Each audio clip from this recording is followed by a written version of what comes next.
go to sleep, you know I gotta keep my eyes open. But I've been smoking, that's the reason why my eyes closed. I'm from a city where the sleepers never make it. Risk your life and they gon' take it. Have you stuck up in that time zone? Like I can't help but always think about that time gone. Too many people I done lost, I'm trying to find home. I'm from a city where the sleepers never make it. Risk your life and they gon' take it. Have you stuck up in that time zone? Can't go to sleep, you know I gotta keep my eyes open. But I've been smoking, that's the reason why my eyes closed. I'm from a city where them niggas leave you wide open. So if you move around, you know to keep that nine close. Too many times I seen them change, thought I would die for them. The loyalty that had me walking with a blindfold. Can't let these people be the reason I don't make it. Give them time and they gon' waste it. Don't appreciate that time gone. Like I'm just trying to make it. What's up, guys? Welcome everybody to the Lace Up Podcast. I'm your host, Joe Lawler. I got my co-host here. What's up, guys? Devin Donovan. And we got a special guest here. We got Eric Spofford. And Devin is going to introduce our friend here, our guest. Eric, welcome, brother. Long time coming. Yeah, absolutely. Thank you, my friend. Absolutely. Good It's to be a here. pleasure to have you here, man. Yeah, no, good to be here. I appreciate the consistency. Yeah, We're trying, buddy. We're trying, man. yeah. It's one of those things where it's like I didn't want to blow you up, but I didn't want to just forget about it either. You stay on people. It's good. I'm happy to be here. Yeah, I leave Devin that. I leave Devin to blow people up. Yeah. That's why he gets stressed out. I do get stressed out because I call him like, "Oh, he's here." He's like, "What? I'm in the shower." It's like, still working on like the professional shit and all that, but let's get into your story. That's why we got you. I don't know if you want to start at the beginning, man. I know you been in recovery a long time, very successful. Yeah. But let's tell the people, where it all started for you. Dude, I've been talking about my story a long time. Happy to give an overview. I grew up, not too far north of here in Salem, New Hampshire. Parents were together when I was young. Household was loud and crazy and unpredictable. Same feelings that addicts, alcoholics identify with, of feeling like a fucking alien, like not right in my own skin as a little kid. I remember like in kindergarten, literally like my earliest memories being like, oh, these kids have this figured out and I don't. Like, I don't know what the fuck's going on here, And having like anxiety and just feeling out of place and my mind racing fucking a million miles an hour at all times, right up until I was in 5th grade and I started fucking around with smoking weed and starting to drink. I remember the first time I drank, I got some homeless dude at Broadway Liquors on Broadway in Lawrence to go in and buy me like an $8 half gallon of Zinca vodka. And I hit the Rockingham Mall right there in Salem. And it's like where all the little, fucked up. What was it? Zinca vodka? Zinca vodka. Yeah. It was like gas. What made you drink that? It was cheap. I had $8. Yeah. And it was just the first thing that we got. I knew vodka, so that's what I asked for. Right. And I mixed the Sprite 50-50 with I had no idea what I was doing. Started swinging this thing down at the mall, and all of a sudden, like, alcohol did what alcohol does within Eric Spofford, and I was fucking chilling. And I got drunk, was talking to everyone, had a great time, woke up the next morning, Sunday morning, felt like shit. And I was like 10. And I was like, I want to do that again. And my dad went out for the day. I invited a couple people over, a couple girls, one of my boys, started drinking. And that the first time I drank, defined the way that I drink and do drugs. When I start, I am a runaway train and I do not stop on my own. And, I started getting in trouble. I started smoking weed. I got caught selling weed when I was in the 5th grade. Just kind of young to get caught selling weed, but I was hanging out with like all the older neighborhood kids and doing all that. Fast forward, I was doing ecstasy, starting to do coke. I was starting to do ketamine, started to sell ecstasy.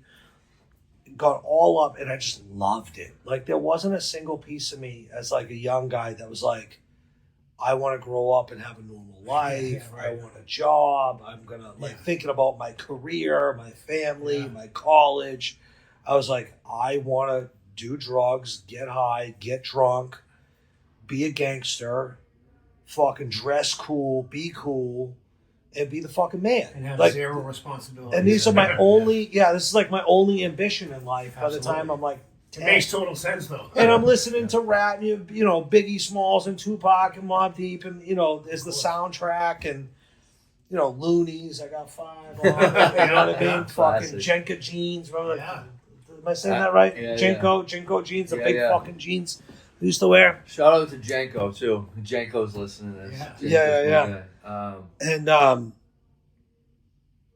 And then fucking in came Oxycontin, 1999, 14 years old, ripped a half a 40 off the back. Literally, I say this, people think I'm fucking joking. I'm not. It was the Slim Shady LP, the first Slim Shady album, the CD case. Like, how legendary is that? That is ripped legendary. my first line of OC off the absolutely. back of the Slim Shady case. Yep. 14 years old, started doing them, loved them. It was like the one thing that I was like, felt bulletproof. I felt at ease. I felt comfortable, but I wasn't out of control. I couldn't drink and like go do things.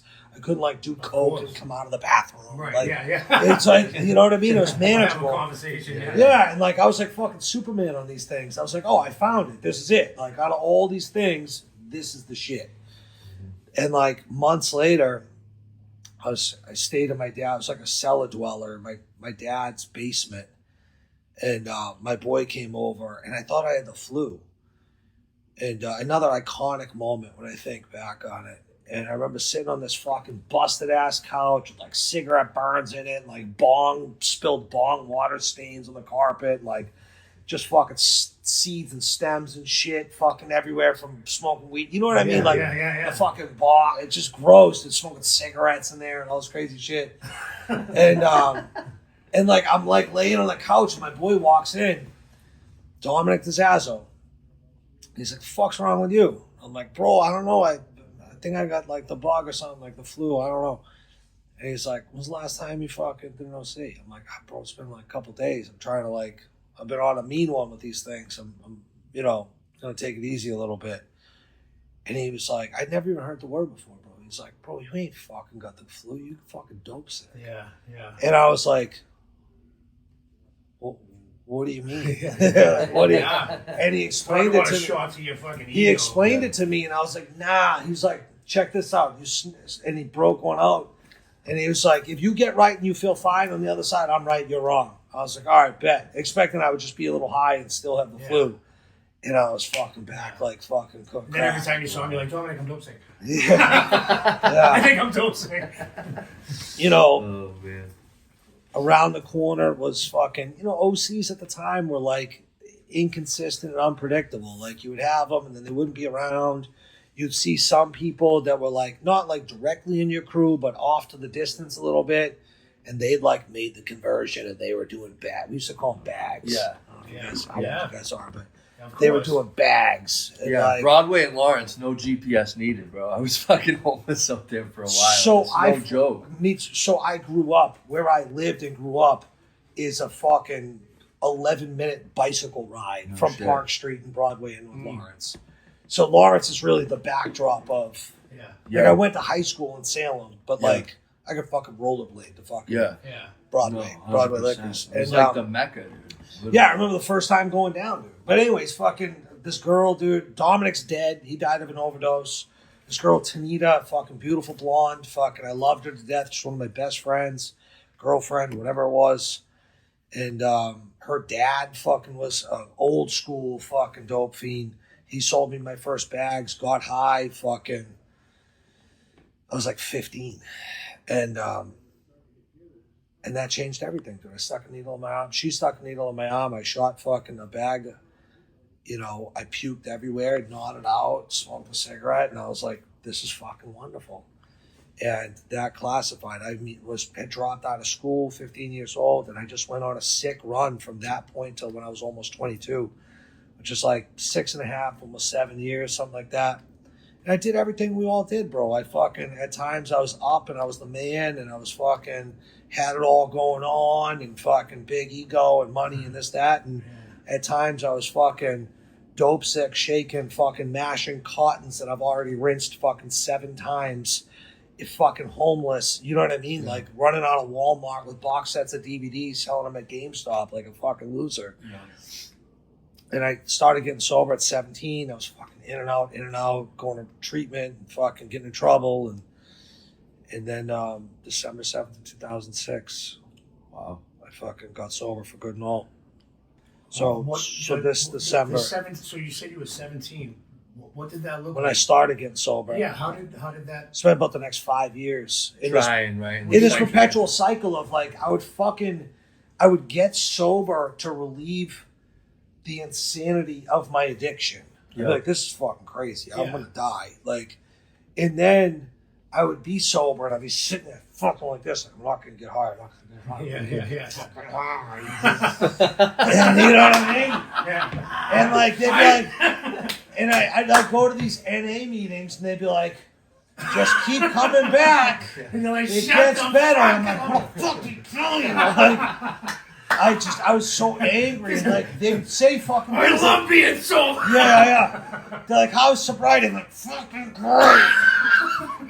Dude, but like they would say shit that didn't make sense. They were like, it keep coming back, it gets better. And I'm like, I thought I was different because I'm like, maybe for you, I'm getting worse. Yeah. This is becoming more and more painful and more and more unbearable. Yeah, right. Just not getting high Yeah. and coming to hang out with all these fucking people. And like the NA meetings in New Hampshire at the time, bro, God bless, but like you'd go in there, they'd be like some lady in a moo-moo, like just the most colorful group of people. I'd be like, I'm not like any of these people. I wouldn't fucking stop. I don't want to hang out with these people. I don't want to go to Denny's with you. I don't want to fucking do any of this. This sucks. Denny's, dude. You know what I mean? Like, I don't That's a throwback right That's there. so funny. like I don't. You like, really were fucked up. Yeah, they'd be like, get a job, fucking pick up the chairs and clean up the cigarette butts. I'd be like, fucking clean up your own cigarette butts. Get the fuck out of here. I just don't want to die and shoot dope. What the fuck does picking up these chairs have to do with that? Yeah, right. But yeah, and then what would happen was I would fucking get high to relieve the insanity of my sobriety. And I just ended up in this cycle of like holding on as long as I fucking could until I'm like, I don't. You know, one of the fucking interesting things that people in recovery say, which I think is really gay, is like, oh, the definition of insanity is doing the same thing over and over again, expecting a different result. My man, we're not the same type of addict. Yeah. I know the result. Yeah. I know exactly how bad this is going to be. Yeah, right, I can fucking sit here and be like, this is what's going to happen. You should. I literally get high with my friends or people or girls, and I'd be like, yo, you should leave. Yeah. This is going to get bad. I'm telling you right now. I'm going on a sick one. I don't know if we're alive or still free at the end of it, so bounce. Well, it's funny. And so I know exactly what the fuck's going to happen. I'm doing it anyway. That's crazy. Not giving a fuck. The not giving a fuck. So Right, so it's like insanity. Well, in that case, I wish I was insane because clearly I'm not because I'm acknowledging, like, I'm aware of this. 100%. You know, if I was insane, then I wouldn't know that this was happening. So, yeah, like that doesn't apply to me. Like, I know exactly how this is going. I haven't convinced myself in most cases that this is going to be better than the last time. I just got to the point where I'm like, I don't give a fuck. Yeah. I'll pay that price because that price is due tomorrow or next week or next month to fucking put it on layaway to feel better in this moment. And then, yeah, man, I was up in Maine for the last couple of years, running around up there, in and out of sober houses, detoxes, doing that whole thing. And then, you know, in a drug deal thing gone bad, the kid called the cops, December 6, 2006. I hid in a closet, said my first prayer. The next morning, took off. I've been sober since. Wow. Yeah. It's funny, too, when you said that, you said your first prayer because, you know, they talk about those foxhole prayers. I know a lot of mine were like, you know, I definitely said them, but I think, you know, there has to be something to it. There was some sincerity and genuineness in that, you know what I mean? As far as like, Or I was hiding even holding up your end of the bargain, you know what I mean? Because it's like, get me out of this and like, I won't do it again. Like, you know, it's like, I wish that was the case, but I mean, clearly, you know. At that point, you know, maybe it wasn't my first prayer. I think it was my first sincere prayer. Yeah. And like, you know, what's fucking crazy is I was hiding in a closet. It was the middle of the night. I was waiting for the door to get kicked down. Like, I thought the gig was up.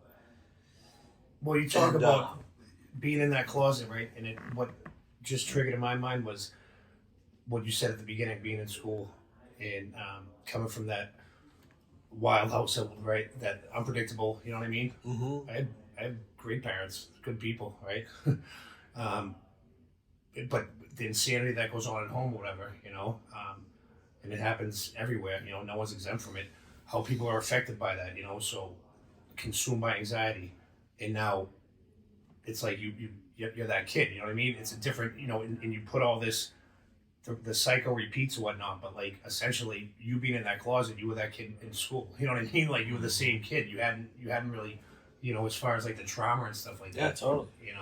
Yep. And I I like when you talk about too. It's like, it's almost worse being fucking sober with zero solution, wanting to get high every day, and it's like I've told people in sponsees and people in treatment centers that I've run, and I've said it fucking a lot. I was like, if that was what recovery was, like if the only two options on the menu were hold on, suffer in sobriety, be miserable, depressed, anxious, uncontrollable racing mind, or everything that, if you know, or get high. I'll go get high with you right now. Yeah. Like, I'm not fucking doing it. Right. I'll ride this thing out like a kamikaze pilot. You know what I mean? Like, I'm good. I have zero interest in doing that. It was the message of recovery that it wasn't a measure of time, that it's a measure of work, that it doesn't, you don't have to feel like this. Understanding this obsession, the spiritual malady, the phenomenon of craving. The first time a recovered addict broke that down for me, and I saw a light in that person's eyes that I knew they shot dope like me. I knew they got in trouble like me. I knew they had crazy stories. When they told them, I could smell the authenticity. I knew they weren't bullshitting me. Right. But I'm looking at them and I'm like, but something's fucking different. You got something I don't got. And I don't know what it is, but I'm willing to listen. Undeniable. And so, that was what hooked me. I got into recovery, fucking worked the steps, had an unbelievable transformational experience. If you're sitting on the edge of it, one of the things that I think gets lost a lot, or maybe I just haven't talked about it enough or whatever, is I think one of the things about my recovery that separated me from a lot of the people that I came up with and what their end result in life was, and general observation over the time was in the 8th and the 9th step. I've known a lot of people that get sober. I've known a lot of people that have maintained long-term sobriety. The amount of people in that I know that have actually written a full and complete 8-step list of people they've harmed and then gone out and made every single one of those amends is very few.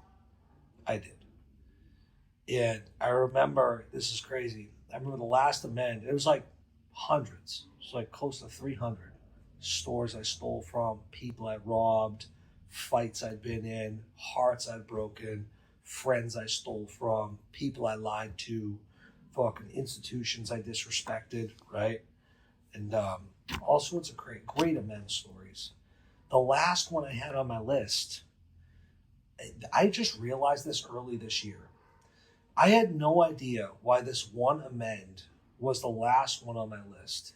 It was like the stupidest fucking thing. It was, Pep Boys Auto Parts. Yeah. I got my first dirt bike from there in Salem, Pep Boys. Right on Route 28. Yeah, yes. So I go into Pep Boys all the time, and I would steal all the stupid shit, bro. Like the neon lights you would put underneath your car. I wasn't even boosting to get high. I was just stealing the shit because I thought it was fun, and I wanted to put it on whatever I was driving. And the little chrome fucking caps you put on the wheels and stupid shit, bro. I would just steal the stupidest shit.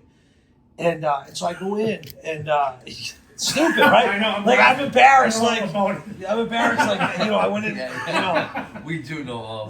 Tell me about the armored trucks. Right. Not the neon Fast and the Furious lights that you stole from Pep Boys Auto Parts. You big gangster, Yeah. And so, I go in and I make this amends, and I'm like, I don't know why this is the last one on my list. It just kind of fell that way. And I make amends to the manager. I'm like, I have the money, what I think that around what it is with me. Most of these commercial stores, is funny, have said like, don't worry about it. We can't log your money. Like Walmart doesn't know how to book the money to pay them back, right? Like, and so I wasn't expecting that. I was going to say, a lot of them say donate it or, never do it again, go help someone, whatever the fuck they said. This manager looks at me and goes, okay. And I'm like, all right. And I hand him this like envelope with the amount of money in it. And he goes, and he just puts it in his pocket. That's actually hilarious. And I was like, I think I just got robbed of that. You gave me the soft shake. You volunteered it. Yeah, fucking God bless him. Well, I leave. What do you say? Can I, wait. I'm like, yeah. I talked to my sponsor after. He's like, that's his event to make. Yeah. Right. And so I get this away from me. Dude, I get in the car, I start driving, and I'm just overwhelmed with the presence of God. And when God shows up, it's undeniable, it's indescribable, an experience that you have to have. But like, there's no mistaking that God is in your presence at that moment, or at least you're acutely aware and He's revealed Himself to you. And hard to describe the experience, but it was so intense. I had to pull over, and I pull into this church parking lot, Mary Queen of Peace in Salem, New Hampshire, on Lawrence Road. And I get out and I fucking hit my knees. And I'm like, got my hands on my knees and I'm there and I'm just stricken with fucking gratitude and God. And I'm like, not crying, but weeping. And I'm like, I can't believe that, like, this is my life. I'm just fucking electric. I'm alive. And I'm so present and I'm so in this moment and I'm so grateful. And for the first time ever, I'm like, since I've been a conscious adult or a human being, I guess, I'm like on God's green earth, and I in my belief, I don't owe anybody anything. And like, I haven't had that since like I was a baby, literally. Even like in kindergarten, I was like fucking with kids and like had beef on the playground and like, you know what I mean? Like I went and saw everyone I could remember. I had those conversations and like, and so I'm sitting there and I'm like, holy shit. Oh, this is how funny God is and how well He times this. Fast forward 18 years. I got 2 kids, one on the way. My youngest son is 4. I have a crazy life event earlier this year, which has changed a lot of things for me, which I'm grateful for. And I'm back at home living in Salem, New Hampshire. I get to do all these things. My youngest son signs up for T-ball. I'm like, all right, fuck, we'll go do T-ball. Now, listen, I don't think I'm shit, and I don't feel different than anyone else, but it's probably an undisputable fact that in the general Boston, New England area, that a lot of people know who I am. And so here I am showing up at the T-ball field with my kid. And like, everyone's just kind of quiet, like, fucking Eric Spofford here, fucking with the T-ball thing. Bro, I pull up, I go for a walk to take a phone call at the T-ball field. It's like 3 months ago. And I'm walking, and I'm just on the phone pacing. And I, like, bro, I realized that the fucking road in the parking lot for these T-ball leagues is like next to this church where I made that amend. I hang up the phone. I'm like in this, I think that there's like the experience of being in recovery and growth is like one that looks like this, right? You go up and down, and sometimes you're in the ditch and sometimes you're on top. And if you're on top, enjoy it because you won't be there forever. Yeah. And if you're in the ditch, fucking just chill. Ride it out, baby. Ride it out a little bit. And like, no doubt, dude, I'm in the fucking ditch at this point in my life. Like, and I'm like chilling though. I'm like grateful to be there. I've been here so many fucking times that like, it gets wilder, that like, I'm comfortable here. I'm like, I know God's doing His thing. No matter how fucked up this looks like for the world, I know that on the other side of this, I'm going to be this like new again, reborn again version of myself is I've been through this process so many fucking times. I've been sober almost 19 years. Yeah. It hasn't You been can a straight line. You can experience peace, Bro. in adversity. I'm so peaceful. That's the conversation. I'm so peaceful in adversity. I'm in adversity. I'm in the fight. Like, Yeah. I love this shit. Yeah. I wouldn't wish upon it. I wouldn't like ask for it. But now that I have to be here, I don't have a choice. Like, let's see this fucking for everything it could be and everything you should. Absolutely. Bro, I get off the phone. I realize, I'm like, oh my God. Remember that moment? Bro, even when I had that moment and the fucking 7,000 times I've driven by that parking lot since then, I never one time until that moment remembered that when I was 15 years old, there was a gentleman named Al Jesmer that worked for my father. My father owned a small tree removal company. Maybe I was 16, somewhere around there. I think I was 16 or 17 maybe now because I drove there. I remember I had this little white pickup truck. And he fucking like convinced me to meet him at a fucking AA meeting. And I had this fucking flashback that I suppressed memory this entire time. That, I mean, dude, I was probably, say I was 16, I'm 40. This is 24 years later.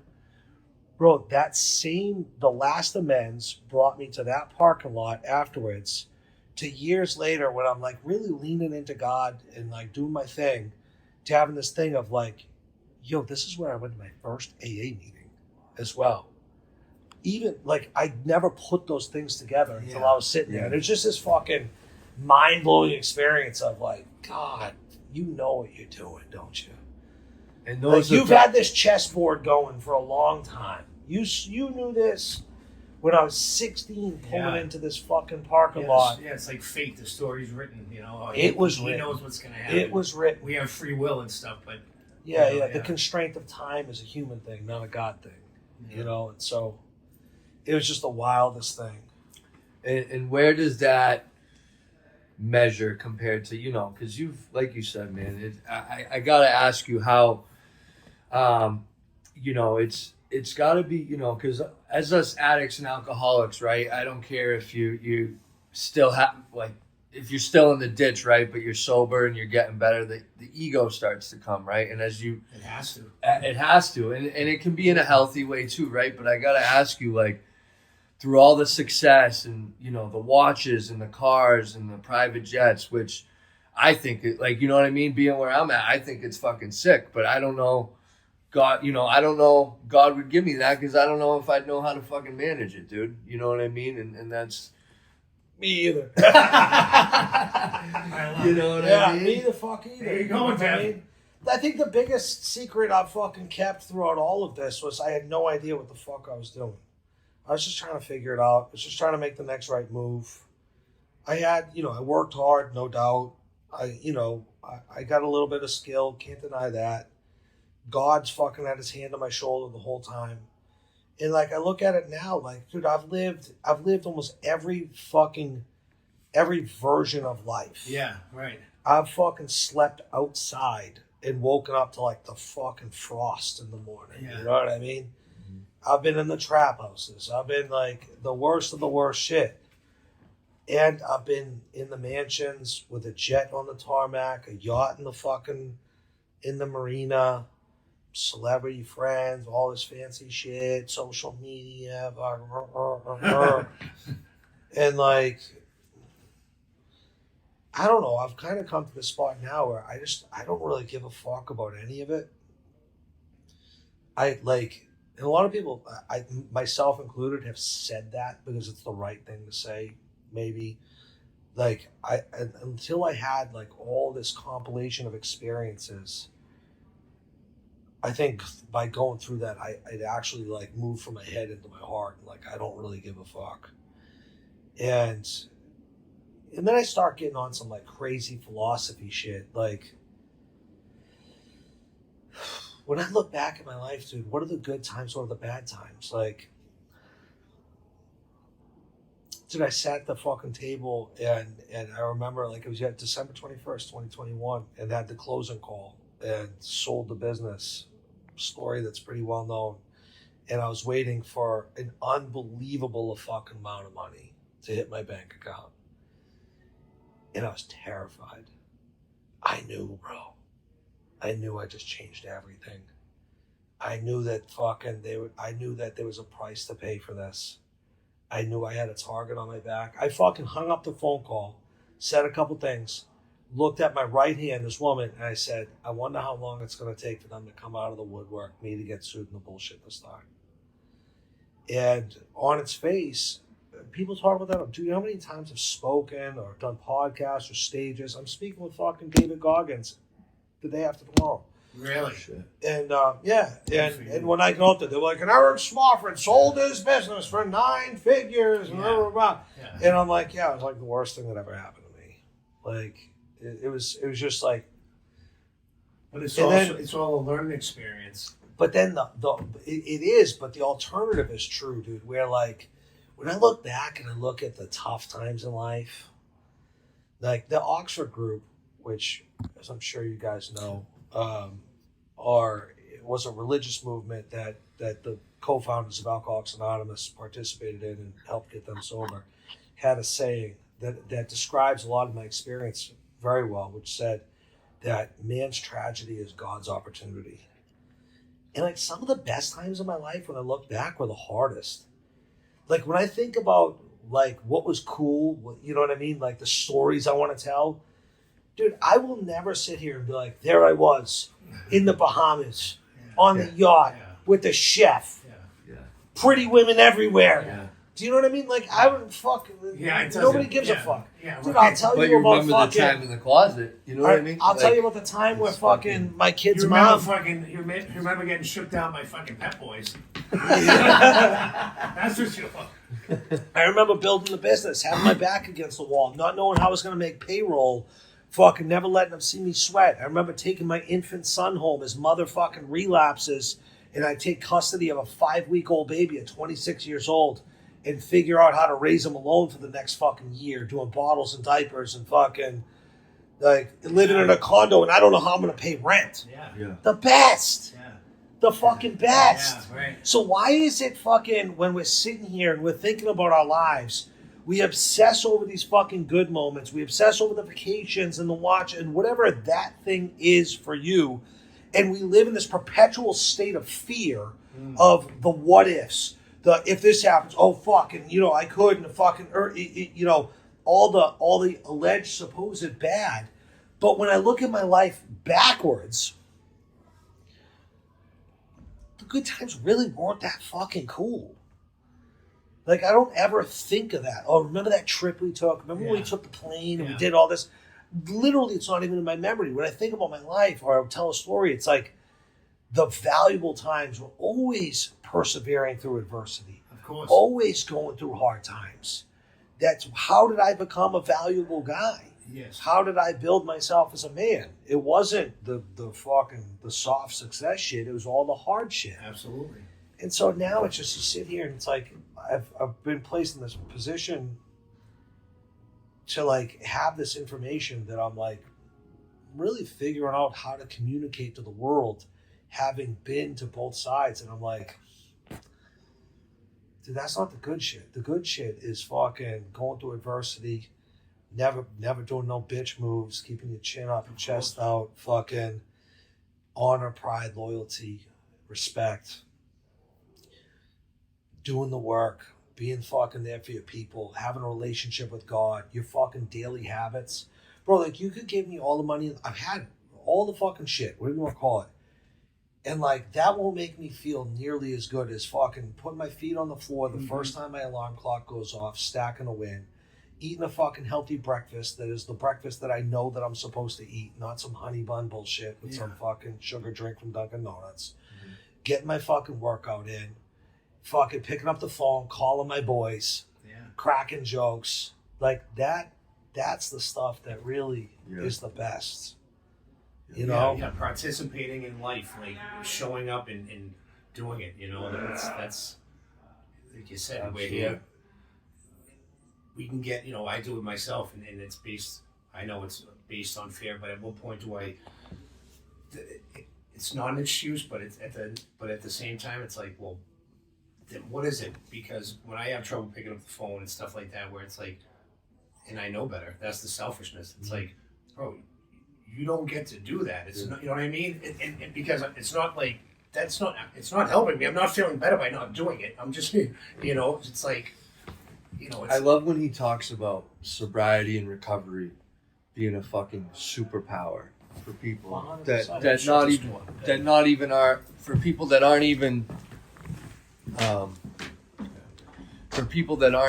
alcoholics and addicts, right? Like, just, it's a superpower because you got people that stay up late, don't wake up early, fucking shit faced, hungover, or like just numbing themselves, right? Or like, I don't know. Like, I love when you speak on that, man. Like, any successful business person or whatever, I'm sure if you go to close a deal and the dude's fucking, you can smell alcohol or he's fucking jammed out of his mind, you're like, yeah, I'm fucking all set with this dude, Yeah, it gives you a competitive edge in a lot of different ways. Absolutely. well, at the same time, I think that it's hard not to.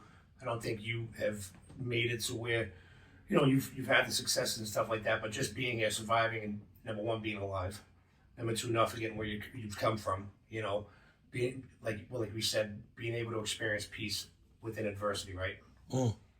What better excuse than that you have the greatest excuse, right? You have a great one. Right?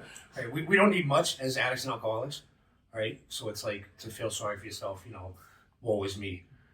But the work that you've done clearly, and you know that you got to keep doing it, you can actually experience peace in that, right? Like, that's that feeling it's undescribable, but like, I would want everyone to feel that, you know what I mean? But it's everyone's own journey and whatnot. But for you to speak that and to sit here and be like, yeah, all right, yeah, we can talk about this, that, but really, what's the bread and butter? What's the meat and potatoes? Like, I want to share this with you, right?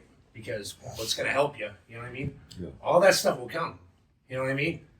And like you said, like all the materialistic stuff and whatnot, yeah, I'm sure that's great, but those are, I feel like, more experiences than like memories. The things that you remember, we remember the traumatic stuff. Remember some of the things that, like, but we have to clear up first.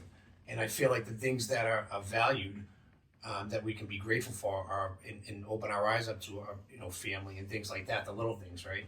You being able to, you came full circle. You saw that where you were. You handed that envelope over at Pep Boys. You made all these amends or whatever, and then you had a spiritual experience. Like, that's the shit I love. 100%, bro. Yeah. Yeah, all the stuff's cool, bro, but it's not as cool as anyone actually thinks it is. Yeah. It's really fucking not, And it's liable to, like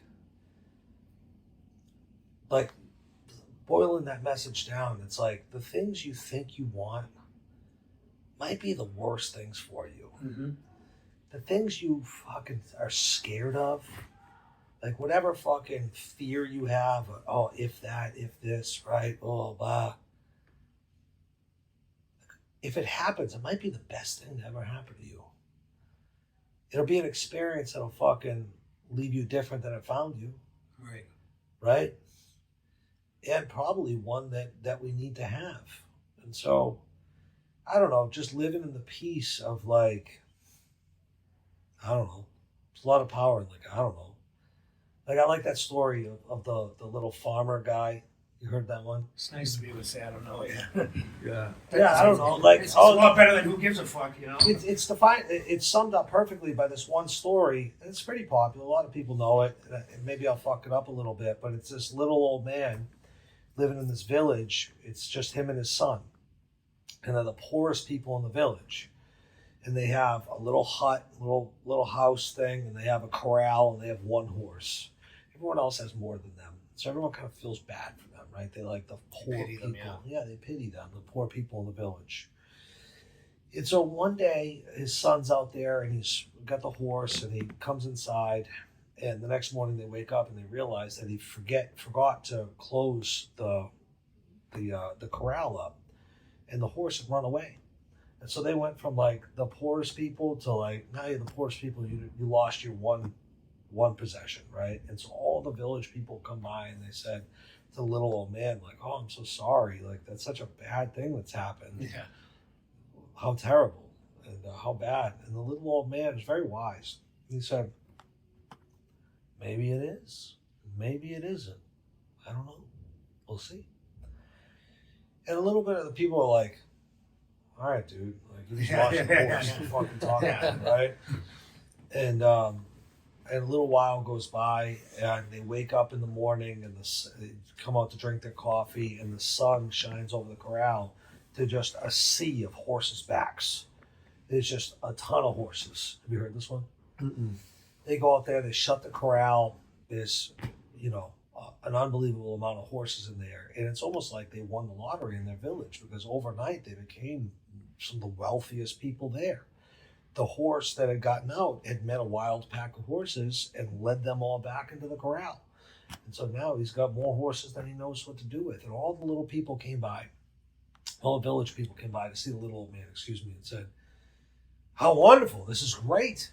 You're wealthy, look at this. What a blessing from God. How amazing, how good, how great. And the little old man says, maybe it is. Maybe it isn't. I don't know. We'll see. And people are like, what's wrong with this guy? Yeah. And a little bit of time goes by, and his son, because these are wild horses, to get the value out of them, they have to be trained and broken in and, do what they do with horses. And he's got this one wild stallion horse. This horse just won't break. And he's on this horse, and he's working him, and the horse throws him off, and he falls to the ground, and he breaks both of his legs. And now, they have all these horses, and they have this son, and his son is the only one that can work because the little old man is little and old, and he's got these two broken legs. And all the people come by and say, oh my God, your only son, your only help has two broken legs. How horrible, how bad, how terrible. And again, the little old man says, maybe it is, maybe it isn't. I don't know. We'll see. A little while goes by, and the leaders of that village command every fighting aged male of that village to get with them and go to war against a bigger, stronger, more powerful village across the way that they'd had beef with. And so all these villagers get together and ride off to go to war in their war garb and all this stuff, except for the little old man's son, because he had two broken legs. He could not go. He could not fight. He's got two broken legs. And all the people, all the men of that village were slaughtered in battle and killed. Maybe it is. Maybe it isn't. I think that, having been from this side to that side, and looking back and being like, God, some of the best times of my life are the hardest. And some of the best times of my life are me going through the things that I feared the most. And some of the hardest times of my life and some of the most fucked up times. Dude, you want to see your Dude, what's the most important thing you have? Most important thing I have? Yeah, in your life. What's the most important thing you have? My family. Sobriety and children, yeah. Relationships. Yeah. Relationships. Family, children, friends. How much do your boys mean to you? Absolutely. Everything, right? Yeah, of course. Your fucking people that you grew up with, all this shit, right? Go make a headline for selling a business for 9 figures. Let me know how that works out. Yeah. Complicates things. Very much so. You know what I mean? I would think.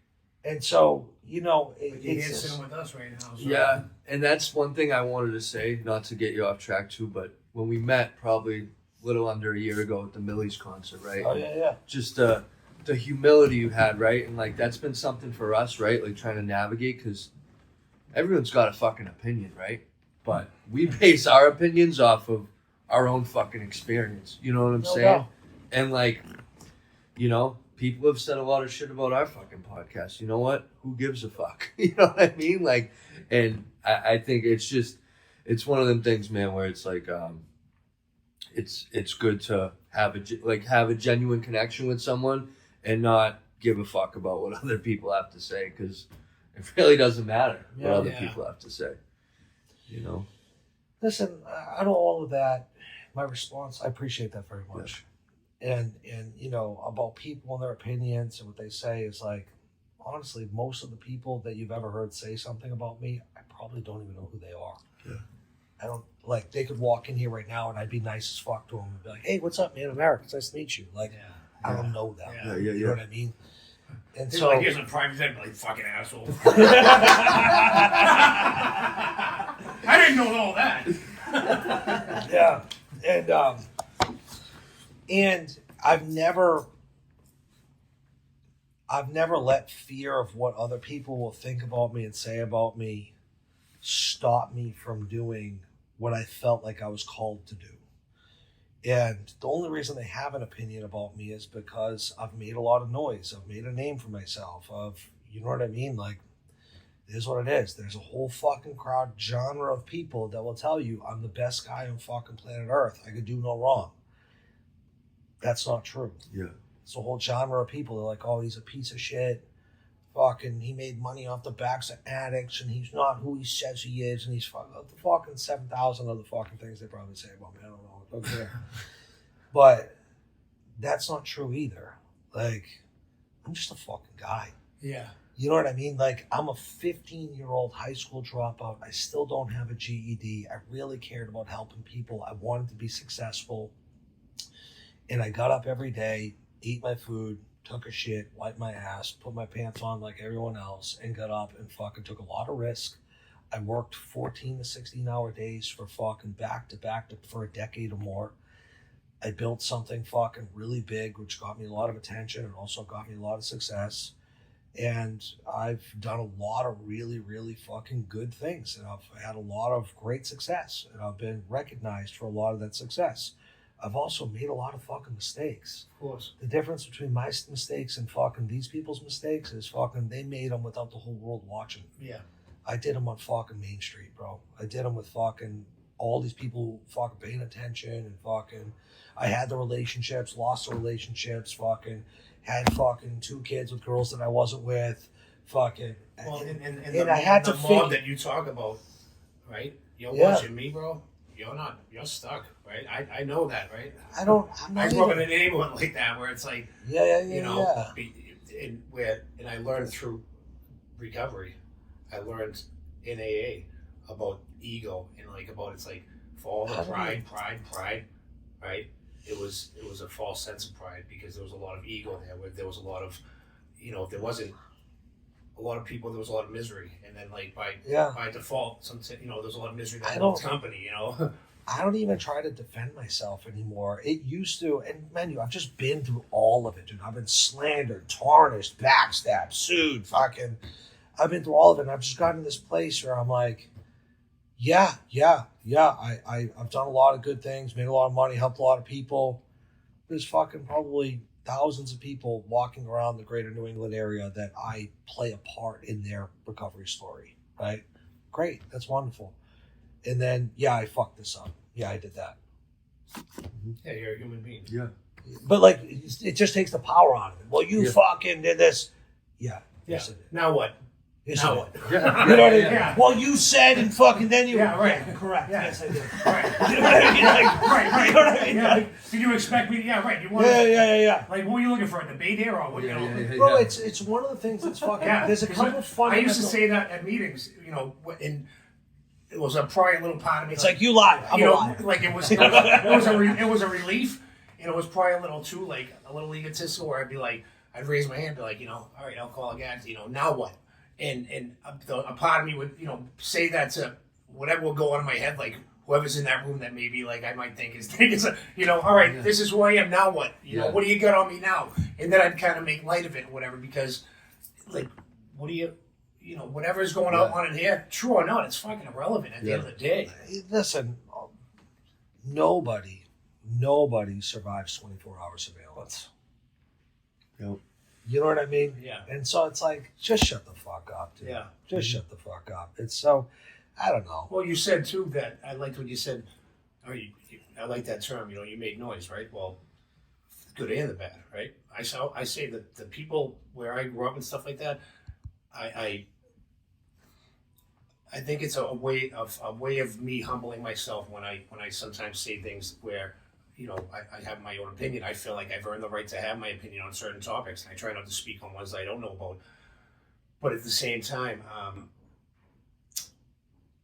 know, I Angel lost my train of dust. thought. Yeah, You smoked a lot of angel dust. Angel dust. At is least on. once per episode, it just, It does. It happens. It's all the right, time. dude. It's all right. No, but I had a good point though, so you're gonna have to. You gonna leave me fucking... hanging, dude? No, I did I want to glitched. ask you, through learning all the stuff, like Eddie McGrath, shout out to Eddie and Rock and Recovery, man. He speaks very highly of you, and especially says you got a real sense for business, right? And like I'm curious as to know like how much of the little fucking recovery slogans or whatever just show up, keep coming, or like for me, right? I needed to learn how to just fucking show up, right? I could never just like get out of my own way. I'm curious as to like how that transferred into like business, right? And like just showing up and just fucking, and really how you learned all this stuff and surrounding yourself with successful people and all that.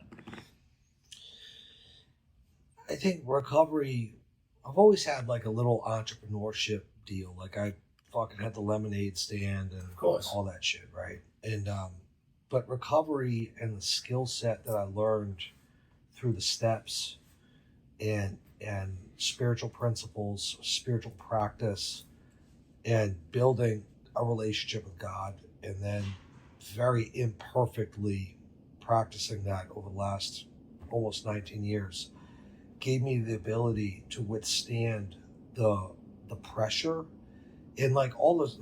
Tying the last subject to this one, the one thing that all those people that have an opinion will never fucking incorporate in their thoughts about me or even consider is how fucking hard it was. Like, people are like, oh, you sold that business for a ton of fucking money. Yeah. Fuck him. And I'm like, you ever tried to fucking figure out your life and who your friends are and who they aren't and fucking and navigate fucking people coming at you and fucking all this stuff when you're literally just a highly traumatized 15-year-old high school dropout fucking heroin addict? That's why not everyone has. I felt like I was fucking, going through an Indiana Jones movie just trying to make it to the other side. Yeah. And, but I think that the main skill set in business or finding success, achieving results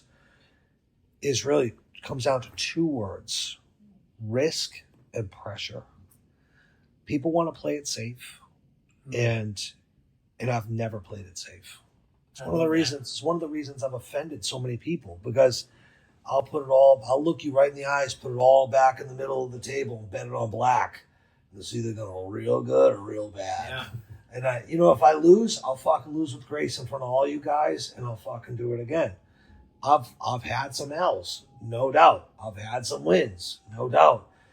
But like, people are so fucking scared of taking on risk that they just play it safe, they shrink and they settle. For whatever reason, that just hasn't been what God put in my heart and what I was called upon to do. And it felt like I was selling short if I was to ever do that. And the other one, so risk, and the other one that recovery and step work and all this has really helped me with is pressure. And that's what I think a lot of people miss, is that all of this, like, people see the stupid shit I put on Instagram and fucking, all the nice stuff and all that. What is hard to capture and put out into a message is the amount of pressure I had to withstand to fucking get to every single level, every single time. You know what I mean? And well, it's hard to fathom. I listen to you. It's intriguing to me. It's motivational, inspirational. Yeah. And that's why, to be able, what do they say? Stick with the winners, right? Okay.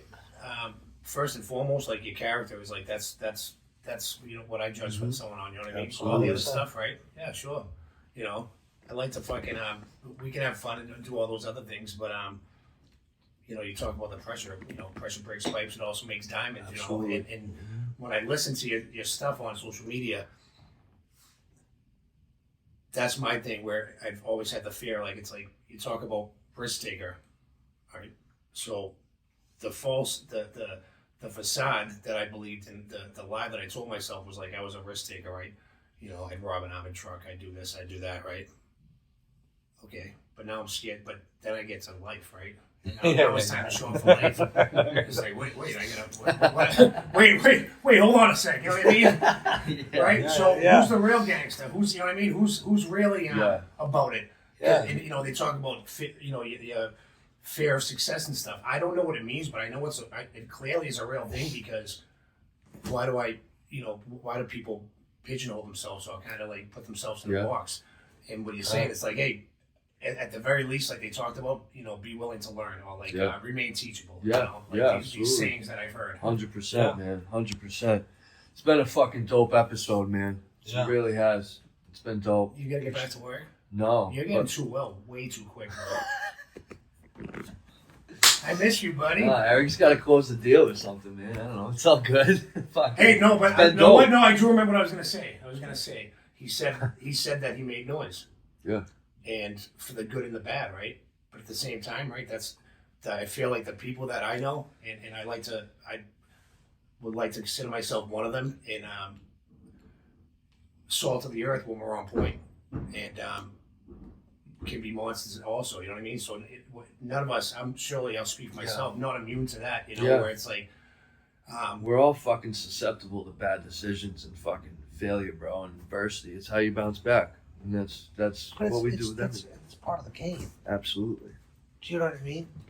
And you know, that topic of like haters, I don't even like that word, but whatever it is. It's a played out word. Oh, it's okay. I know, we call it a new one, yeah. But like, you know, these people, it's like, you know, I don't know. Now I lost my thought. That happens to me all the time. So. No, because that's how much, like something like that. That's how irrelevant the thing is. You wouldn't. It's funny too, because Devin had talked about like the criticism, like the negativity and stuff like that. Clearly, with all the amends that you made, right? Because that was a question I had, and we can talk after whatnot about why why is it some people. I'll speak for myself. Like have trouble maybe making amends, or like even just scared. And then you made all these, so it's clear. You know what I hear with that is compassion, right? You're a compassionate person, right? You have empathy and compassion, and maybe you had a lot of guilt and shame, right? And like now you start unloading that stuff, right? And being empowered in a healthy way. You're a better man than me, bro. I'd fucking hold up that Richard Mille and tell people to go fuck themselves. I don't know, man. No, hey, so listen, maybe it would. Hey, but now what if he takes that envelope back from Pep Boys? Right? Maybe, hey, we'll have to see. Maybe it would. Maybe this is just the beginning, man. This is just the beginning. You know, they the funny thing about them, bro, is they only exist in the shadows. Dude, I fucking don't hesitate to go anywhere. I'm at the Millie's concert, I'm at fucking Abe's house, like I just live my fucking life. And you know how many people have ever said anything to me? Not one time. Hey, there is something, I right? believe it. You talk about a cool swagger where it's like to be in recovery. It's like I've never been higher in my life, high on life, where like to be able to go out, right, and just feel like you talked about taking that OC and feeling untouchable, feeling bulletproof, right? I've never felt like fucking. I didn't need no fucking bulletproof vest, nothing. You know what I mean? I didn't need no armor when I go out and I'm like on point. I'm with the guys. Yeah, we're going out and we're doing something. Yeah. Together and living life. It keeps it fresh, man. Having shit to do and keeping yourself busy. I remember Devin was down in Ybor City walking to even witness that, like to watch him, like he's walking through crowds, right? He was just Devin. We went to Tampa. We went to Tampa to go see 1090 Jake. Shout out to 1090 Jake. And Joe was just like a fish out of water, dude. He's like, this ain't fucking Charlestown, dude. No, but hey, I'm all about that. Yeah. Right? But it was funny because, he felt like he was downtown Lawrence or Lowell, you know what I mean? No, he was just like, I did. I was like, I don't give a fuck. I love it though, No, it was fun, man. It was a good time. Shout out to our sponsors, 0% Clothing. Shout out to Rock and Recovery. This is just the start, man. Yeah. This started with a great relationship. Yeah, we appreciate you coming. Thanks for having me. Yeah, and it's nice because you hit me back up and you're like, let's run it. And it was dope. So thank you, brother. Love. Love you. Thank you, brother. Appreciate it. Absolutely. All right, guys, you know what it is. Lace up, I'll lay down. Real Gangster Recovery. See you next time. Peace. Peace.